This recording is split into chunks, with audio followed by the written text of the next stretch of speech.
Hi മക്കളെ, കഴിഞ്ഞൊരു മാസമായിട്ട് ഞാൻ ഒരുപാട് കീമിൻ്റെയും CUET-യുടെയും വെബിനാർസൊക്കെ നടത്താറുണ്ട്, എങ്ങനെ പഠിക്കണം എന്നൊക്കെ പറഞ്ഞിട്ട്.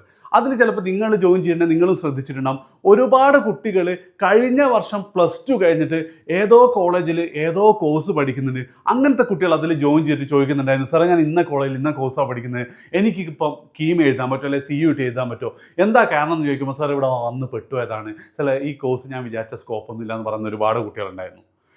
ഞാൻ ഈ കഥ പറയാൻ കാരണം എന്താ വെച്ച് കഴിഞ്ഞാൽ, അവരും കഴിഞ്ഞ വർഷം നിങ്ങളിപ്പോൾ ഉള്ള ഇതേ സ്റ്റേജാണ്. ആദ്യം നിങ്ങളൊന്ന് കമൻറ്റ് ചെയ്യണം, നിങ്ങൾ കീമും CUET രജിസ്റ്റർ ചെയ്തു എന്നുള്ള. ഒന്നുകിൽ കീം രജിസ്റ്റർ ചെയ്തു, അല്ലെ CUET രജിസ്റ്റർ ചെയ്തു, അല്ലെ രണ്ട് രജിസ്റ്റർ ചെയ്തു, അല്ലെ ചെയ്തിട്ടില്ലെന്നുണ്ടെങ്കിൽ നിങ്ങളൊന്ന് കമൻറ്റ് ചെയ്യണം കേട്ടോ. എനിക്ക് ജസ്റ്റ് ഒന്ന് ഏകദേശം അറിയാൻ വേണ്ടി എത്ര കുട്ടികൾ ഇത് ചെയ്തിട്ടുണ്ട് എന്നുള്ളത്.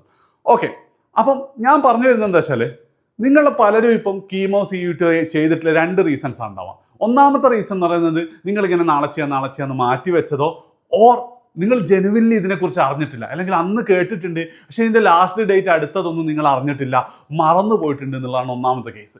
രണ്ടാമത്തെ കേസ്, ഒരുപാട് കുട്ടികൾ കരുതുന്നത്, എനിക്ക് മാത്സ് പണ്ടേ ടഫ്, അപ്പോൾ എഞ്ചിനീയറിങ്ങിന് എന്തായാലും ഞാൻ പോകില്ല, അതുകൊണ്ട് കീം എഴുതണ്ട.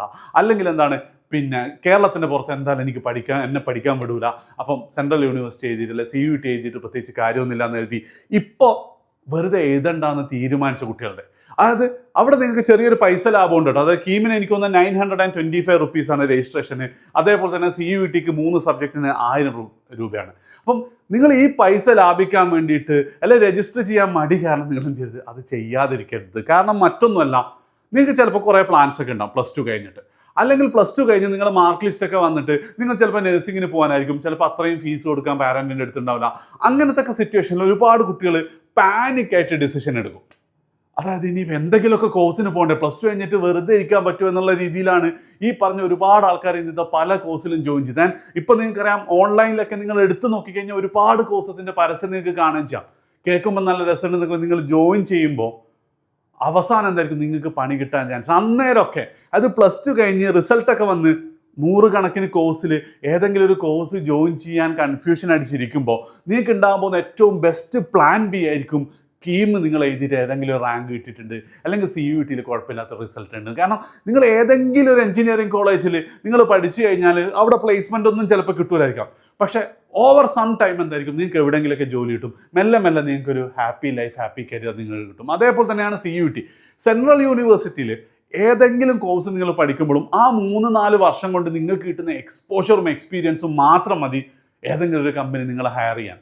അപ്പം അങ്ങനെ നോക്കുമ്പോൾ നിങ്ങൾ പെടാൻ സാധ്യതയുള്ള, അല്ലെങ്കിൽ നിങ്ങൾ എടുക്കുന്ന ചില സെലക്റ്റീവ് കോഴ്സസ് ഒഴിച്ചിട്ട് മറ്റേത് കോഴ്സിനേക്കാളും എന്തുകൊണ്ടും നന്നാവുക കീം എഴുതിയിട്ടോ CUET എഴുതിയോ കിട്ടുന്ന നിങ്ങൾ അഡ്മിഷൻ ആയിരിക്കും. അതുകൊണ്ട് +2 കഴിഞ്ഞ് ഏത് കോഴ്സിലേക്ക് പോകും എന്ന് തോന്നുമ്പോൾ നിങ്ങൾ ഇത് എഴുതിയിട്ടില്ലെങ്കിൽ ആ വാതിൽ നിങ്ങളുടെ മുന്നിൽ പെർമനൻ്റ്ലി അടഞ്ഞതാണ്. ആൻഡ് മനസ്സിലാക്കുക, CUET-യുടെ ലാസ്റ്റ് ഡേറ്റ് ഇതിപ്പോൾ ഏതാ മാസം, ജനുവരി 30 അതേപോലെ തന്നെ കീമിൻ്റെ 31. അതുകൊണ്ട് മാക്സിമം നിങ്ങൾ എല്ലാ ഫ്രണ്ട്സിനും ഇത് ഷെയർ ചെയ്ത് കൊടുക്കുക. കാരണം നിങ്ങൾക്കറിയാം, ഞാൻ നേരത്തെ പറഞ്ഞ റീസൺസ് കാരണം ഇപ്പം നിങ്ങളൊന്ന് ആലോചിച്ച്, നിങ്ങൾ ഒറ്റ ഫ്രണ്ട് ഉണ്ടാകും ചിലപ്പോൾ ഫെബ്രുവരി 1 നിങ്ങളോട് എന്ത് ചെയ്യാൻ പോകുന്നത്, എടാ നീ CUET അപ്ലൈ ചെയ്തിട്ടുണ്ടായിരുന്നോ, എന്നോട് മറന്നുവിടാന്ന് പറയുന്ന ആളുണ്ടാവും, ഉറപ്പാണ്. അല്ലെങ്കിൽ എഴുതണ്ടാൻ തീരുമാനിച്ച ആളുണ്ടാവും. അതുകൊണ്ട് ഉറപ്പായിട്ടും ഞാൻ എല്ലാ വീഡിയോ ഒന്നും നിങ്ങളുടെ ക്ലാസ് ഗ്രൂപ്പിലൊന്നും ഷെയർ ചെയ്യാൻ പറയില്ല.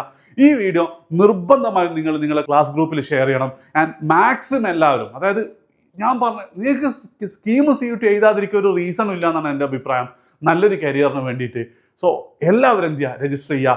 CUET അവസാനിക്കുന്നത് ജനുവരി 30, കീം 31. ഓക്കെ, സോ മാക്സിമം എല്ലാ ഗ്രൂപ്പിലും എല്ലാ ഫ്രണ്ട്സിനും ഷെയർ ചെയ്ത് കൊടുക്കുക.